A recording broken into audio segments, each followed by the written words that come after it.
Alors les bienvenus bâtards, déjà bon, l'origine de la parcelle, elle a été acquise donc par mes grands-parents Mhm. en 1960, 61 exactement je crois. Donc c'est vrai que c'est peut-être pas forcément la parcelle qui paye le plus de mine, je veux dire.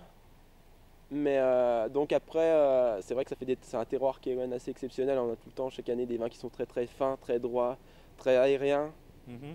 et d'une complexité, d'une longueur qui est vraiment assez incroyable et qui s'exprime au fur et à mesure des années.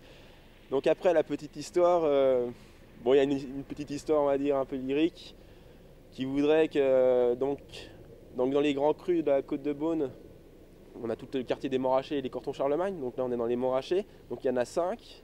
On a le Moracher, Chevalier Moracher, Bâtard Moracher, Bienvenue Bâtard Moracher et Criot Bâtard Moracher.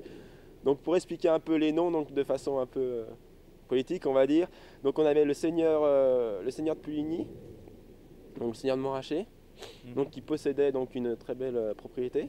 Donc il a donné une partie de sa propriété à son fils donc légitime, le chevalier Moracher, donc qui est situé au-dessus du Moracher.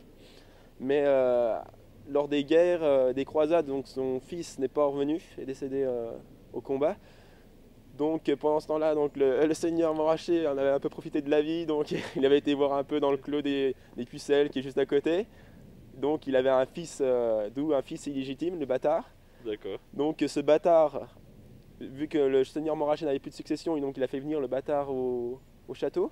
Donc il lui a confié donc, la partie des bâtards Moraché. Donc les gens de Puligny lui ont sauté la bienvenue, bienvenue bâtard.